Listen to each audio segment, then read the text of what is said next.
കഴിഞ്ഞ ദിവസം ഒരു വാർത്ത കണ്ടതാണ്. അതായത് മൂന്നാർ പഞ്ചായത്തിൽ 200-ലധികം തെരുവ് നായ്ക്കളെ കൊന്നു കുഴിച്ചിട്ടു എന്നുള്ളത്.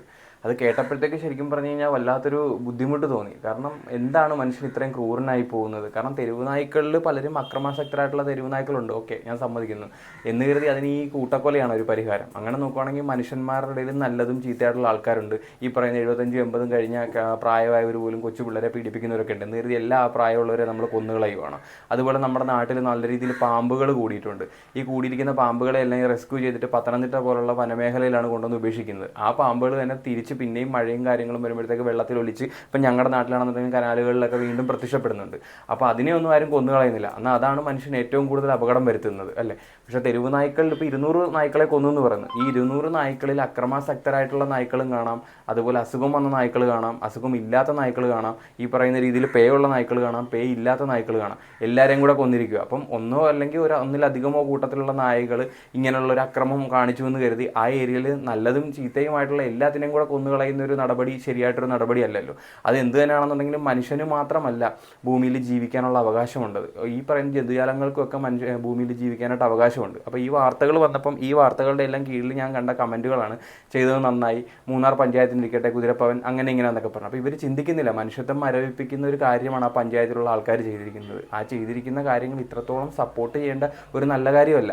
ആ പഞ്ചായത്തിന് ഈ തെരുവ് നായ്ക്കളെ ഇത് ഇല്ലാതാക്കാനായിട്ട് വേറെ കുറേ കാര്യങ്ങൾ ചെയ്യായിരുന്നു. അതായത് ഇപ്പം ഒരുപാട് ആൾക്കാർ തെരുവ് നായ്ക്കളെ, ഈ നായ്ക്കളോട് സ്നേഹമുള്ളവർ നായ്ക്കളെ റെസ്ക്യൂ ചെയ്ത് അവരുടെ പ്രോപ്പർട്ടിയിൽ കൊണ്ട് താമസിപ്പിക്കുന്ന രീതിയുണ്ട്. അതുപോലെ തന്നെ ഈ സർക്കാർ അല്ലെങ്കിൽ പഞ്ചായത്തുകൾ ഇടപെട്ട് എവിടെയെങ്കിലും കുറച്ച് സ്ഥലം കണ്ടെത്തി ഈ പറയുന്ന ആൾക്കാർക്ക് അതിനെ റെസ്ക്യൂ ചെയ്ത് താമസിപ്പിക്കാനുള്ളൊരു സംവിധാനം ഉണ്ടാക്കി കൊടുക്കുകയാണെന്നുണ്ടെങ്കിൽ അത് നടന്നു പോകുന്നൊരു കാര്യമാണ്. അതാരും ചെയ്യുന്നില്ല. അതുപോലെ തന്നെ ഈ അക്രമാസക്തരായുള്ളതിനെ മാത്രം പിടിച്ച് എന്താ പറയുക, ഈ കൊല്ലുന്ന രീതിയോ അല്ലെന്നുണ്ടെങ്കിൽ വേറെ എന്തെങ്കിലും മാർഗ്ഗമോ സ്വീകരിക്കാം. നേരെ മറിച്ച് എല്ലാത്തിനെയും ഒരേപോലെ ഒരു ട്രീറ്റ് ചെയ്യുന്ന ഒരു രീതിയോട് ഞാൻ ഒട്ടും യോജിക്കുന്നില്ല.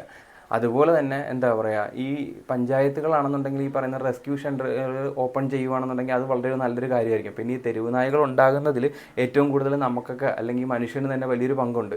ഒരാഗ്രഹത്തിന് അല്ലെങ്കിൽ മക്കളുടെ ഇഷ്ടത്തിന് അല്ലെങ്കിൽ വീട്ടിൽ തോന്നുന്ന ഒരു ആഗ്രഹത്തിൻ്റെ പുറത്ത് കൂടിയ എന്ന നായ്ക്കളെ മേടിച്ച് കുറച്ച് നാൾ കഴിയുമ്പോഴത്തേക്ക് അവർക്ക് അതിനെ വളർത്താനുള്ള ചിലവുകൾ പറ്റുന്നില്ല, അല്ലെങ്കിൽ അസുഖങ്ങൾ വന്നു കഴിയുമ്പോഴത്തേക്ക് അതിനെ കൊണ്ട് റോഡിൽ വലിച്ചെറിയുന്നു. അങ്ങനെ വലിച്ചെറിഞ്ഞ ഒരു പോമറേനിയൻ പട്ടിയെ ഞങ്ങളുടെ ഇവിടെ തന്നെയുള്ള നെടുമുടി പാലത്തിൻ്റെ ഇവിടെ നിന്ന് 2-3 ദിവസം ഫുഡ് കൊടുക്കുകയും ചെയ്തതിന് ശേഷം ഞാൻ തന്നെ റെസ്ക്യൂ ചെയ്തുകൊണ്ട് വന്നിട്ടുണ്ട്. അത് വേറൊന്നും കൊണ്ടല്ല, അവിടെയുള്ള ആൾക്കാർ അതിനെ ഉപദ്രവിക്കുക, കല്ലെടുത്തെറിയുന്നു, അടിക്കുന്നൊക്കെ ചെയ്യുന്നു.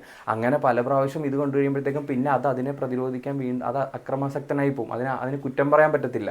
അല്ലെന്നുണ്ടെങ്കിൽ എല്ലാവരും അതേപോലെ തന്നെ നോക്കണം. അത് നോക്കാതെ ഇപ്പം കൊണ്ടുവന്ന് ഉപേക്ഷിച്ച ആ നായയുടെ കാര്യം പറയുകയാണെന്നുണ്ടെങ്കിൽ അതിൻ്റെ അടുത്തൊരു കടക്കാരനോട് ഞാൻ ചോദിച്ചപ്പോൾ സ്ഥിരമായിട്ട് പിള്ളേർ കല്ലെറിയുന്നുണ്ട്, വീടുകളിൽ ഭക്ഷണത്തിന് ചെല്ലുമ്പോഴത്തേക്ക് അവർ ഉപദ്രവിക്കുന്നുണ്ട് എന്നൊക്കെ പറഞ്ഞ് എനിക്ക് കിട്ടുന്ന സമയത്ത് അതിൻ്റെ ശരീരമൊക്കെ മുറിഞ്ഞിരിക്കുമായിരുന്നു. അങ്ങനെ കുറേ പ്രാവശ്യം ഉപദ്രവം ഏറ്റു കഴിയുമ്പോഴത്തേക്ക് ഈ നായ എന്ത് ചെയ്യും? പിന്നെ കാണുന്ന മനുഷ്യൻ എന്നെ ഉപദ്രവിക്കാൻ വന്നതാണോ എന്ന് കരുതി അതിന് അറ്റാക്ക് ചെയ്യാനുള്ള രീതിയിൽ അത് അങ്ങോട്ട് പോകും. അങ്ങനെ ഒരു കാരണമാണ്. എന്ന് വെച്ച് ഈ നായ്ക്കൾ ഉപദ്രവിക്കുന്നതിനെ ഞാൻ ന്യായീകരിച്ച് പറയുമല്ല.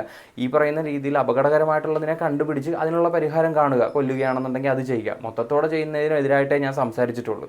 അതുപോലെ തന്നെ ഈ സർക്കാരും അല്ലെങ്കിൽ പഞ്ചായത്തിൽ തന്നെ പഞ്ചായത്ത് ഇനിഷ്യേറ്റീവ് എടുത്ത് ഒരു റെസ്ക്യൂ സെൻറ്റർ തുടങ്ങിക്കഴിഞ്ഞാൽ ഒരുപാട് ആൾക്കാരുടെ ഭാഗത്തുനിന്ന് ഈ ഫുഡിനാണെങ്കിലും മരുന്നിനാണെങ്കിലും എല്ലാം എന്താ പറയുക, സാമ്പത്തിക സഹായമൊക്കെ പഞ്ചായത്തിനാണെങ്കിലും ലഭിക്കും. അപ്പോൾ ആ രീതിയിൽ അതിനെ വളർത്തിക്കൊണ്ട് പോകാൻ പറ്റും. അതല്ല, ഈ റെസ്ക്യൂ ചെയ്യുന്ന ടീമുണ്ടെങ്കിൽ അവർക്കൊരു പ്രോത്സാഹനമായിട്ട് എന്തെങ്കിലും കൂടെ ചെയ്തു കൊടുക്കുകയാണെന്നുണ്ടെങ്കിൽ അവരും ഇതിനെ കൊണ്ടുപോയി നോക്കിക്കോളും. ഇതൊന്നും നോക്കാതെ ഈ ചെയ്യുന്ന ഒരു നടപടിയോട് എനിക്ക് തീരെ യോജിപ്പില്ല. അതൊന്നും അറിയിക്കണം, അത്രയേ ഉള്ളൂ.